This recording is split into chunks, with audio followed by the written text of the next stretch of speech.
అందరికీ నమస్తే. మన భరత భూమిలోని పుణ్యనదుల్లో ఒకటైన యమునా నదికి జూన్ 2వ తారీఖు నుంచి జూన్ 13వ తారీఖు వరకు పుష్కరకాలం. ఈ పుష్కర సమయంలో యమునా నదిలో స్నానాలు, దానాలు, పితృతర్పణాలు చేయడం వలన అమోఘమైన అద్భుతమైన శుభ ఫలితాలు మీ సొంతమవుతాయి. అపమృత్యు దోషం తొలగుతుంది, అనారోగ్య సమస్యలు తొలగుతాయి, ఆనందమయమైన జీవితం మీ సొంతమవుతుంది.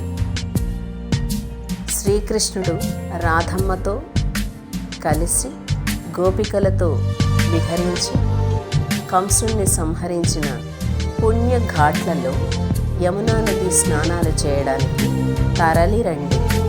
ఈ జన్మను తరింపజేసుకోండి. యమునా నది ఎవరనుకుంటున్నారు? సాక్షాత్తు ఈ జగతికి చైతన్యాన్ని నింపే సూర్య భగవానుడి పుత్రిక, యమధర్మరాజు యొక్క సోదరి.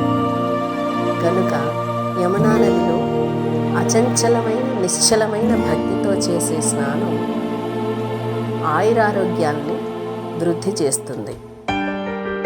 తరలిరండి, యమునా నది పుష్కర స్నాన ఫలితాన్ని పొందండి. జై శ్రీరామ్.